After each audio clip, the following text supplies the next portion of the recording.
Hi, y'all. It's Natalie at Streamhorse TV. We have two very special guests joining us now. She made history as a pioneering female jockey in the sport of kings, and he is the award-winning author of her biography, Diane Crump and Mark Schrager. Welcome. Thank you. Thank you. Yes. So you two have the same birthday. You were born on the same day. Mm-hmm. Do y'all believe in coincidences, and how did this project come together? Oh. No coincidences, and I think that it came together because God meant it to.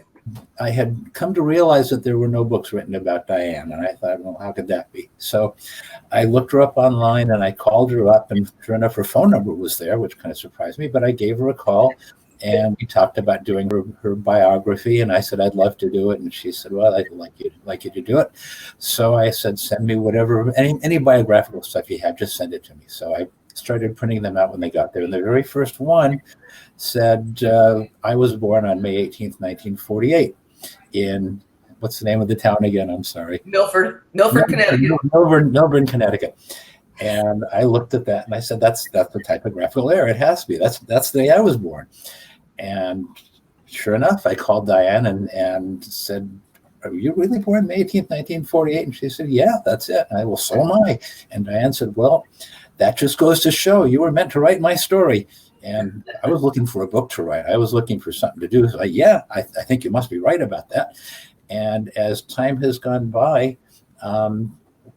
Diane has shown me, and I hope I've shown her, that really was the case, that we were meant to do her story and to make her story known and to be out there. At the end of the conversation, I was so thrilled to have spoken with this historic woman that I said, it's been an honor to speak with you. And Diane said, I don't understand why that would be. And as I've gotten to know Diane, I've come to realize that the reason for that wasn't false modesty. It was because she sees God as the most important individual in the world, and everybody else is less important. And why would you be honored to talk to her when you could talk to him?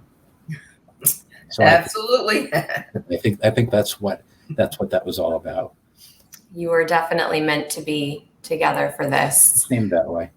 Yeah. So Diane, you are the holder of many firsts, but I'll mention three here. So first female jockey in a recognized race, first in a stakes race. I think also first, I'll mention five, first in the money and first to win, also a stakes race, and first female jockey to ride in the Kentucky Derby in 1970. So set the scene for me in 1969, what you were up against with this group of women trying to race.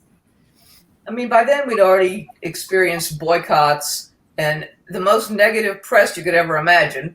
I mean, everybody was just so against women riding, and yet women do great in all the equine sports. I mean, they're on the Olympic team. They're so prominent in every other sport, and yet in racing, it didn't exist. And so, I mean, I've been up against it since I was just a kid trying to gallop horses at the track and learning about the race. But the way I am is I never think about that. I never think that it isn't going to happen or that you shouldn't do it. I just think that when you love something, you do it. And I was so enthralled with it. I loved it. I loved anything about racing. And so I ignore it. I don't pay any attention to negativity. I don't allow it in my life. And so, all the press is saying all this, and I just don't read it. I ignore it. So with me, I was just full steam ahead. It's what I wanted. It's what I'd been working for years. It's what I loved, and I knew I could do it. I knew it was something that I could do. I mean, I already worked horses out of the gate with all the jockeys that were out there riding, and I could beat them in the morning. So there was no reason why I shouldn't have the opportunity in the afternoon. And you had known from an early age that horses were where you wanted to be, right? From the time I was 4, that's the only thing I ever thought about. Well, I thought about animals. I mean, I'm an animal lover, but horses were the main thing. Yes. And so I know we should give a shout out to, is it Kustner who? Yes. Yep. She is awesome because she is the one that really, really kicked it into high gear. I mean, I was there at the right time, you know what I mean? But she's the one that did the hard work as far as getting the lawyers, getting the getting the group together to fight it, to get it legalized. And so she's the one that did that. And I will give her kudos for that, because that was the hard part. The rest of it was not that hard, because it's what we did every day. Yeah. I mean, as far as in the morning work, which is what leads up to riding a race. Yes. And Mark, tell me what you learned about that group, just collectively, who was really pushing for this to happen. That I believe you call them the class of 1969.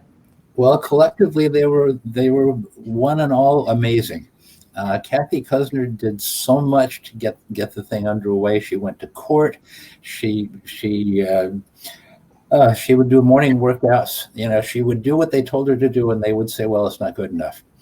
She'd go out and she'd work the horse, an eighth of a mile, and she'd finish in front of all the other horses, and they'd say, "Well, she bounces in the saddle."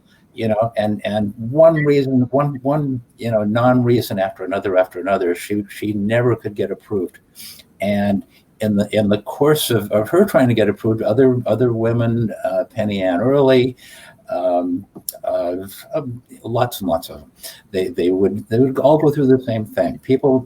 A woman jockey would be preparing for a ride, or for the first ride, and someone would throw a brick through the window of the dressing room and try and scare them away.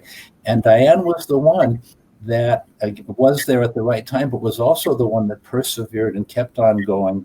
And I think was so good a rider, maybe so much better a rider, I don't know, but so good a rider that finally they're only half the jockeys one day boycotted. Okay, they only had 6 in the 12-horse field. So the other 6 said they would ride because they had ridden next to her for years. They knew who she was, and they knew she could ride. And I think, they may have still had a bit of concern about their manhood and their earnings and all that.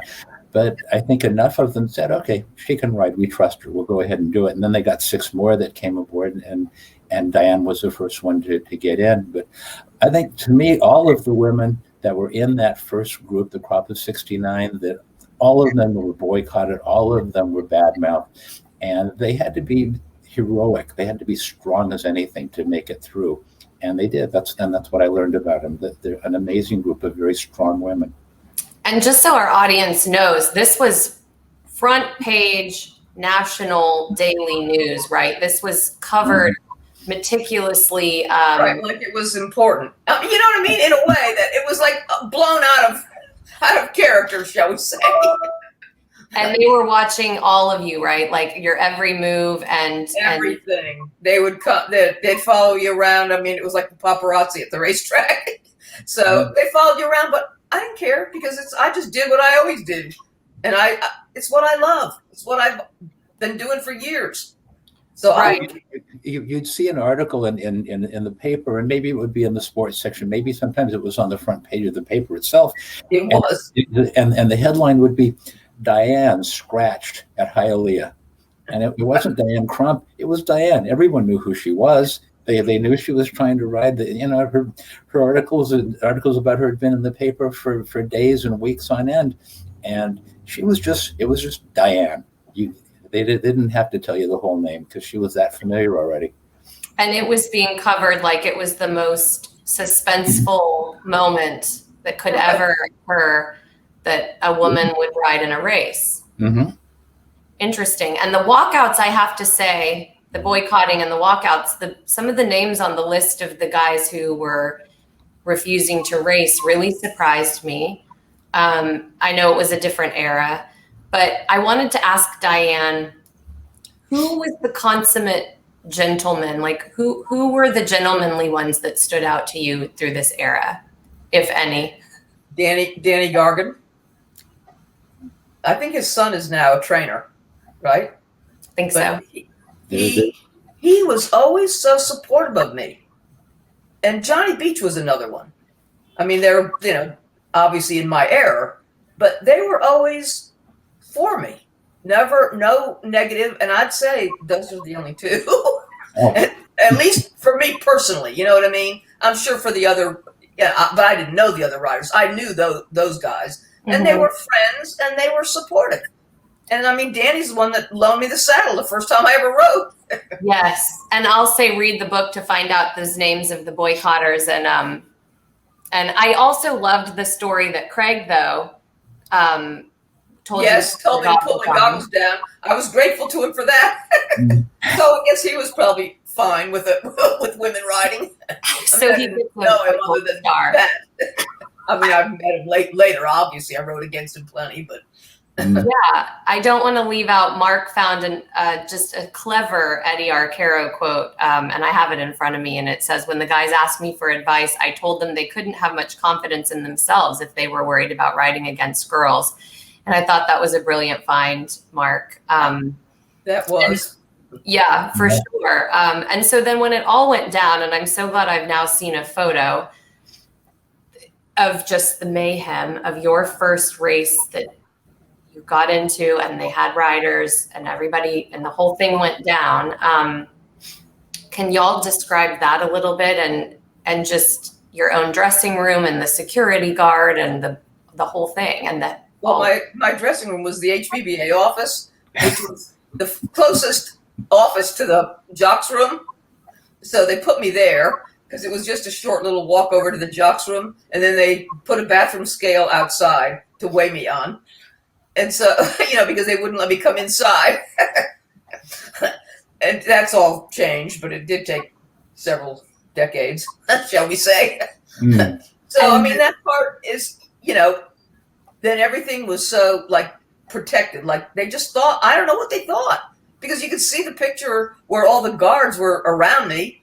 I mean, that's when they came to, when they called for the riders to come out, they sent all the guards to protect me. Like, I don't know what they thought was going to happen. well, yes. And the photo I saw looks like mayhem. And it struck me that you said that it sounds like you were able to block out the noise of the throng. I'm always able to do that. Yeah. So the hecklers yelling things, the people throwing things, the naysayers, and then the supporters. What voice would you say you did hear? The voice inside my head that said, finally, yay, it's happening. It's going to work. I know it's happening, and I know I'm going to do it. That was the voice I listened to that was inside.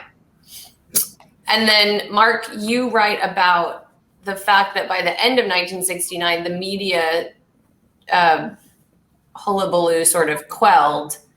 And I believe the way you put it was that it was no longer a freak show. Well, yeah. What I did to help to research the book was I went to various websites that were newspaper archive websites, and I would just go through and I've got like 6 notebooks full of articles down here, and I would just write out the articles, print out the articles and read them, and put them in a notebook and stash them away. And I know I'll need these, at some point. And if you look at the articles that start from about mid-January of 69 until about June or July of 69, they're 3 or 4 a week. I mean, they're just coming and coming and coming and coming. And you get past July and into the summer and into the fall, and it's maybe 1 a week, 1 or 2 a week. It's just not as many. And the coverage, I think the word I used was normalizes. It becomes just, it's still interesting. We still want to cover, we still want to let you know what Diane Crump is doing, whether she's falling off a horse or winning the daily double. But it's not as much of a big thing. And in fact, one thing I particularly noticed is that there was a time that Diane was disqualified out of a race. And in the first 6 months of the year, this would have been a banner headline in the sports page: Crump disqualified. You could just imagine it up there. And here they kind of handled it as a routine administrative matter. Okay, she's getting 5 days, and she did this, and let's move on to the next thing. And so won the feature race that day. And it's just not as big it's still as big a deal, but it's not covered as being such a huge, overwhelming, awe-inspiring event, Right. So when we get to Derby 1970, we've gone through a little bit of a phase here, and like you said, use the word normalize. So the coverage is normalized, and then we get into this, the biggest race of the year, and Diane's going to have another big first. I thought it was funny they had their own press conference devoted to this to handle the swarm of media inquiries. And of course, Diane reportedly handled it like a pro. What was the media coverage like, would you say, Mark, when it reached that moment? And then I'll have Diane kind of tell us about her remarks. Well, the 2 or 3 weeks leading up to Derby Day, it's back to 20 articles a day again. I mean, they're like all over the place, everything they can about Diane.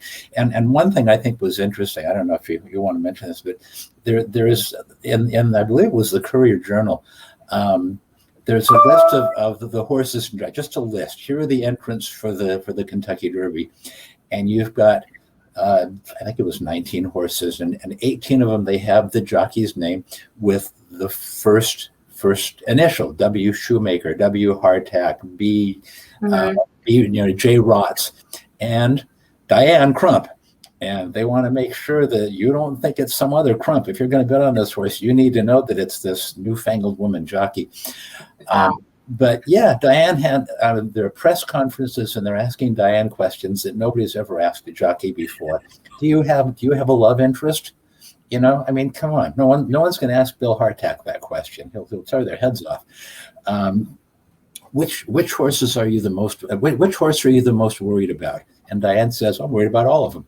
Mm-hmm. What do you think about riding against all these great jockeys? Well, they all have to ride against them too. And it's like it's like listening to someone that really had her head together and knew who she was, and was not going to be kind of pushed into a corner and bossed around by these reporters. It was really impressive. I mean, she's 21 years old at the time. Yeah, she's 21, and she's like a seasoned pro. Very impressive. Diane, what was the day like that you recall it? I mean, it's a crazy day from anyone's point of view. I mean, I love it. I love, because I've been there multiple years before I ever got to ride in the Derby. Mm-hmm. So, and we always parked a trailer across the street.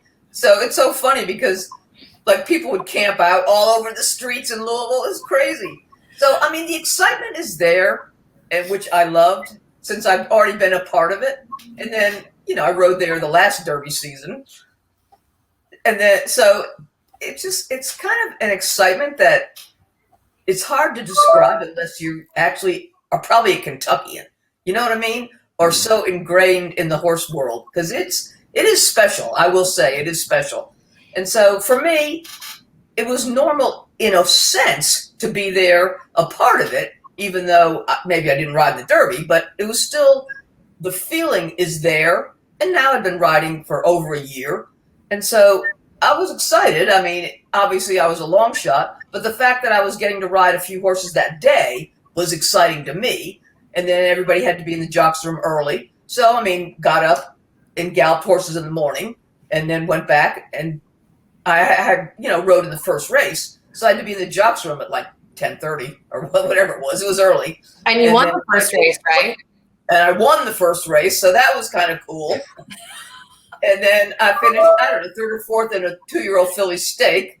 So, I mean, for me, it's exciting because I'm doing what I love.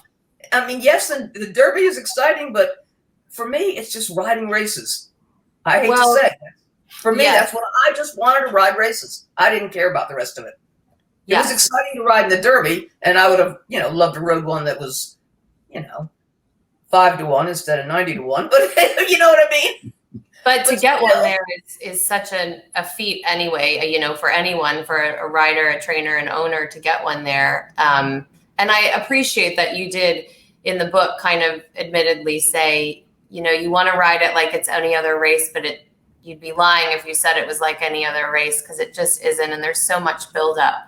Well, there is. And I mean, it's different because, you never, I guess I had ridden some horses that distance, but it's so different. I never rode in a race with 20 horses, or well as 19 or whatever it was. You know what I mean? So it is different in that respect, but I knew I could handle it. I knew I could do it. And I had confidence in that. And I think I rode a good race. I mean, I just didn't have enough horse, but I rode a good, in my opinion, I rode a good race. I didn't get in trouble. And you know what I mean? I stayed out of everybody's way. My horse had a shot.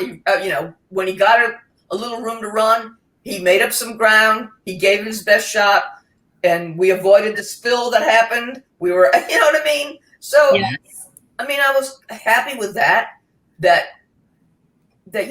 you do your best, and he ran a good race for him. And the fact that, I broke good, I got a good position, no troubles, I didn't shut anybody off, so I mean, I was happy that it ran that well.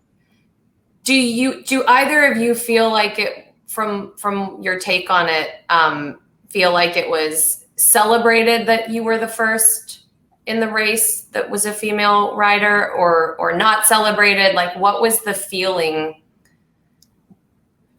Well, I mean, I think that from the people that maybe appreciated what I had done, just that I did, get started and did have the guts to keep on going and keep trying, keep doing. I mean, I think those people probably were glad that I was the first one, but overall, no. But on the day of, it must have been one of the big, things that people were talking about, right?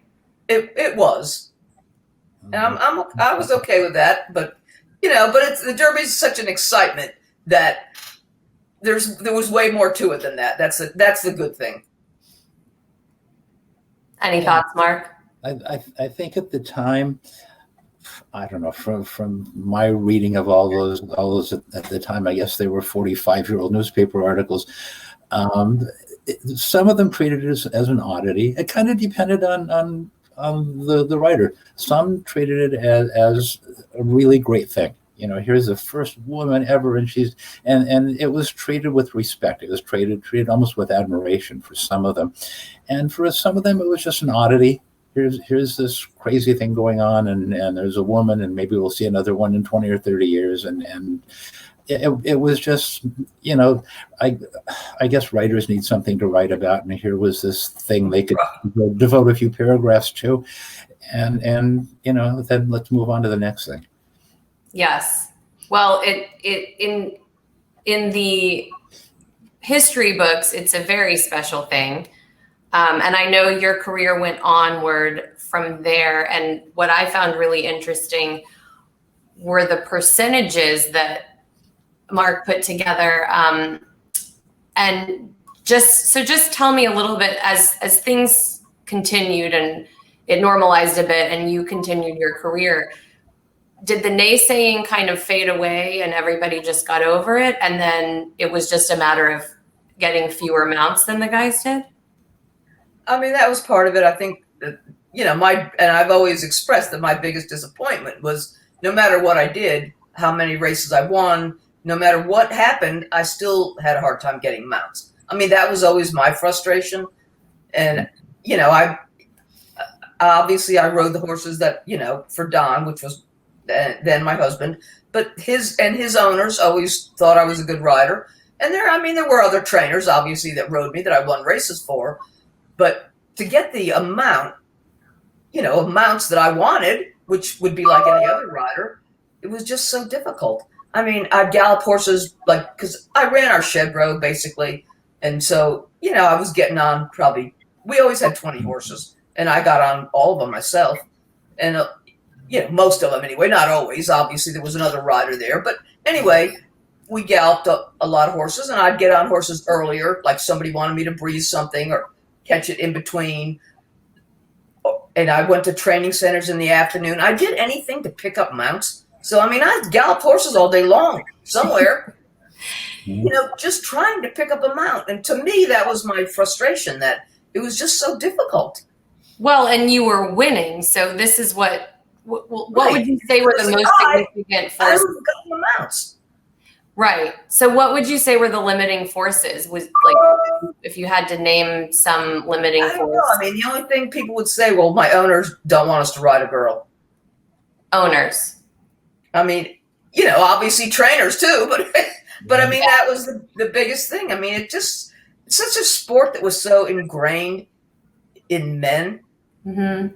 When I was a kid, I guess maybe I was 13, probably when I first came around the track. And, I was helping, they let me come in. They had to smuggle me in. I wasn't 16, but anyway, I get smuggled in. But there was no women, zero. And even when I got my first license to gallop at 16, there might be one or two. I didn't see any women galloping at all. And maybe one or two hot walker or groom. But basically, there were hardly any women, a few pony riders. Mm-hmm. But so the backside then was 95% men. But you saw over those, because I was in the sport for, a long time, 35, 40 years, whatever, that it got to where by the time 20 years went by, the backside is half women of the help.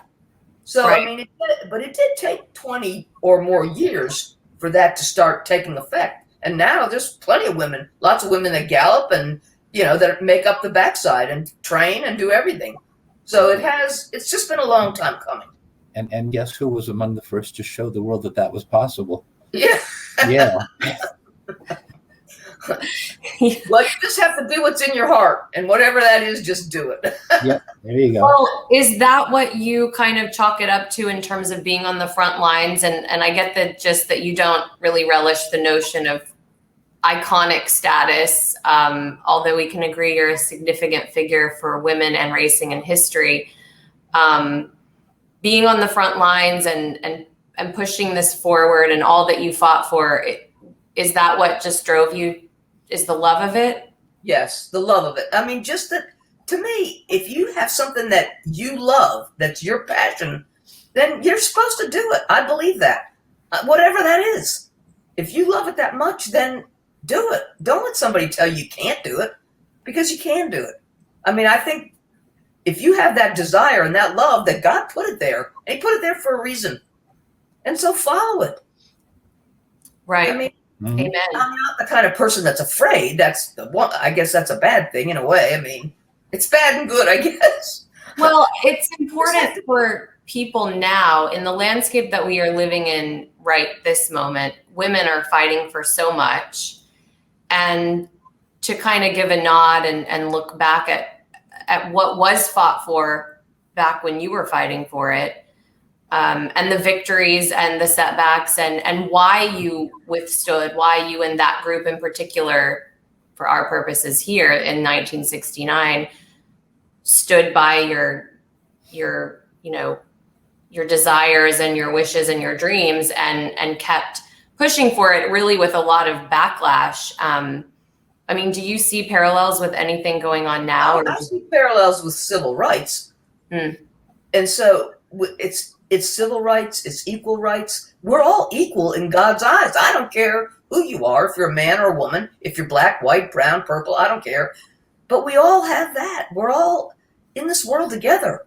Mm-hmm. And for me, it was, that was the civil rights movement when that was happening. So it was equal rights. And that's the way I've felt all my entire life. I mean, we're all equal in God's eyes. Mm-hmm. And so He puts a dream, a desire, and then follow it, because that's God leading you. At least that's my opinion, that's God leading you. Do you have any advice for those who are on the front lines now? That God is the way. If it's in your heart, then you're meant to do it. And be strong. There's a strength inside of each of us that I don't think we even know that we have until the time comes. We have the most unlikely of comebacks, which I find to be just so extraordinary. So if you could just tell us about that, your accident, and then making it back, even back on your feet, and even back on a horse. Well, I had my daughter, but I continued riding for several years after that. So it was then I did get divorced in '87 and moved to Virginia, and then I started little by little. I got back into, found my way here and started galloping horses and got started training horses, and then got back into riding a little. I always gallop my own horses, always, but I got into that, and then I started back riding races, just the horses that I trained, because training was then my business. And then that's when I had a bad accident, a 2-year-old that reared up and fell over backwards and broke my leg in multiple places. And so I was basically out for 5 months. So that part was, hard and terrible. But I healed, and the people called me and said, look, we don't care if you ever get on another horse. Will you please take our horses as a trainer? So, and I'd been at the Middleburg Training Center there for a while. So I came back as just a trainer, and I was and I was just training. I was still on crutches, but I was better, and I was getting around pretty well. And so one morning my rider didn't show up, and I kept waiting and waiting for him. And the people there said, oh, did you hear that Matt got killed last night? And so that was my rider. He got killed in a car accident. And so I said, okay, I guess it's time for me to start riding again. So I went in the tack room and got my boots and got back on the horses. And from there, once I got going and healed, I said, I was like, you know what? I think I could probably ride races again. So they kept saying, no, you don't need to do that. And, if you ever break your leg again, because it had a steel rod in it, that, you'll be done, you'll never walk. But I didn't listen to that. So I kept on, and I started back riding the horses that I trained and kept on. And the cool thing is, when I finished out my career at Tampa Bay Downs, which is where I started, which was then Sunshine Park, at any rate, it was kind of cool because I was training the horses and riding the horses that I trained. But Florida didn't allow you to hold both licenses, except that year was a year that the Racing Commission was out of action because of disputes. And so it was at each racetrack's discretion whether I could hold both licenses. And they said yes, because they remembered me as a kid. And so I held both licenses there, rode the horses that I trained, went to the jocks room for the first time. And here's 30 years.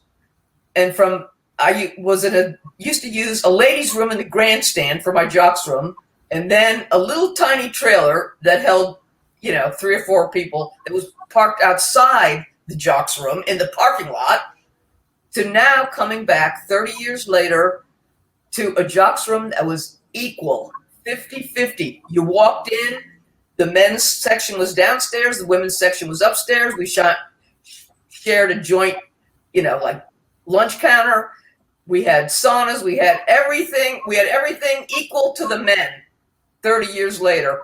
And at that time, that was 98, half of the riders there were women. So I thought, to me, that was a great way for me to end, to see that 30 years later. I know it's not like that at every racetrack, but at Tampa that year, it was 50-50 with the women riding, and the jocks room was 50-50. So I thought, okay, it has come a long way. Well, how would you compare, what did your first race versus your last race feel like, if you compared the two? Well, nothing compared to the first race, because that was really, really special. Even though, I didn't win or anything, but just the fact that I knew I was finally getting to do what I wanted to do, with finally something that I loved that much, that I was going to have the opportunity. So that part was awesome.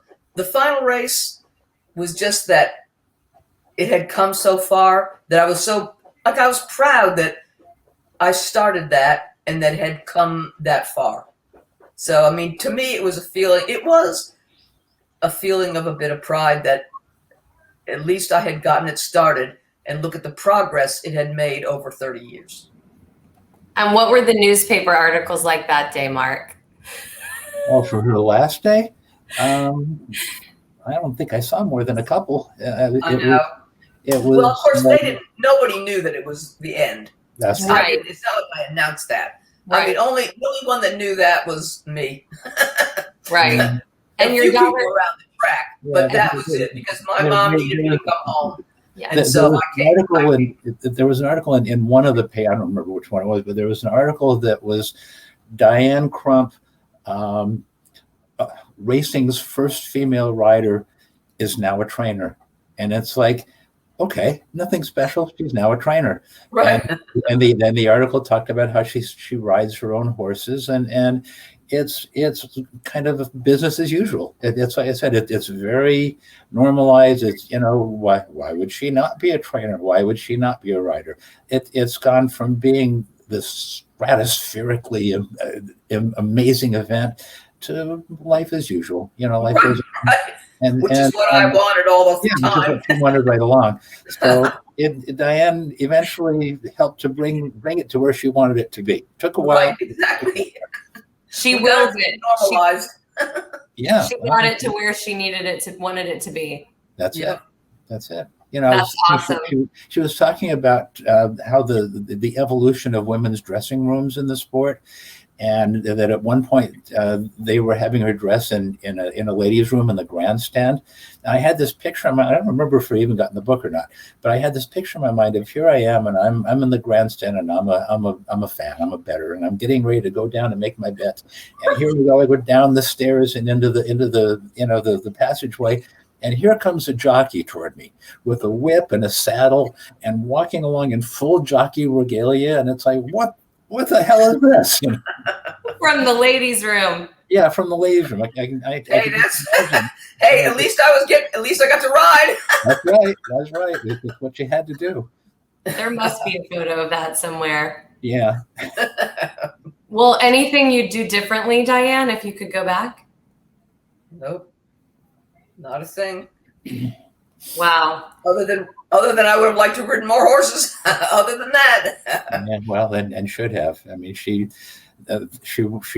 you can take years and strings of years when she rode the same winning percentage and the same in the money percentage as the Pinkais and the McCarrans and the Corderos, and she's getting 100 rides a year and they're getting 1,200 rides a year, and there's just no reason for it. It's just.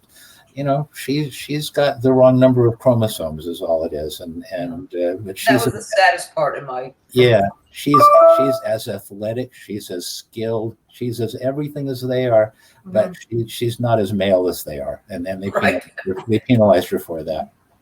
Right. And it's really interesting in the book that Mark put those percentages together. I'll also say it was interesting to see that Mark listed appearances by women in Triple Crown races, which, in my generation, we have Julie Crone and we have Rosie, and then it was kind of interesting for me to see that on the page and go, oh, and I basically wasn't missing much. Like that's kind of where it's been. And so I know Triple Crown races aren't everything, but in light of that, where should we be going? Like, where's the breakthrough? What do y'all think? Well, I don't know. It should have been a long time ago. I remember on Breeders' Cup Day last year, and I think it was the distaff. There was a woman rider. Sophie something, I don't remember her name, but it was the same deal as when Diane first started. They made a big deal. There's a woman rider in this race. It's like, oh my God, and it's like it's back to the same thing again. But Breeders' Cup, you get 1% women riders and 99% men riders. So I guess it was a big deal, but it shouldn't be anymore. No, it shouldn't be. And there's plenty of. Maybe they are more at the smaller tracks, but there's plenty of good women riders out there that are tough. They ride, and they still don't probably have the opportunities as men, but there are some good women riders out there, and they ride well, and they're tough, and they're just as tough and good as any man. And I mean, I think it's really cool that there's some really great women riders in Australia, that a woman won the Grand National for the first time. I mean, we're making breakthroughs. Yeah. It's just slow. Well, I maybe I shouldn't admit to this, but there are nights when I have trouble getting to sleep, and I turn on the races from Australia on TVG, and it's like you look down the list of them, and half women riders, half women trainers, and you just don't think about it. You look at the horse and you try and look at what's the horse done. They have this thing you can look at what the horse's past performances are. And it's like, you look at the horse, you don't think about the jockey, and you don't think about the training. Okay, it's a woman, big deal. Lots of them. Yeah, but I don't know why America hasn't gone that way. I don't know either. You're right. Mark said something great also in the book, that change is difficult for any institution, any sport, any organization. What do you think? I mean, you said we have Rachel Blackmore winning the Grand National. We have more female trainers and riders in Australia, and a few more here. What do you think? What would each of you say has changed the most since Diane started riding? That's a good question. What's changed the most since Diane started riding is that there's a bit more tolerance, a bit more willingness to go with a woman rider when she's 50% better than the next best man rider you can get, but it's not gone where I think it should have gone. It's nowhere near there. I think that's about the best I can say is that there's more of a willingness to look at it on the part of trainers and owners, but I think an awful lot of them would rather have, the little guy who walked in off the street and can do 110 pounds and doesn't fall off the horse than the woman who's been hanging around for 5 years and riding and doing morning workouts and who's demonstrated that she can actually ride. I think there's still a real hesitancy, and I don't get it. I don't get it. I don't get that part either. I mean, for me, the satisfaction for me is that if you really have that desire and if you're good, then at least you have the opportunity. I mean, yes, you still have to prove yourself. Sure. More than men, but you have that opportunity. In the 70s, you didn't have that opportunity. You know what I mean? I don't care what you did. You weren't going to get that opportunity. At least in this day and age, it's come to the point where if you have the desire and if you're good enough, that you at least can make a better shot of it than you could in my era. So for that, I'm grateful. And yeah. That's why I dedicated the book to women athletes in every sport, because I don't think jockeys, women jockeys, are unique in that way. I think whatever sport a woman's in, they get a small percentage of the coverage, they get a small percentage of the pay, they get a small percentage of everything, and they're not taken as seriously. Absolutely. I mean, yeah. that right. And Diane is the one that opened my eyes to that.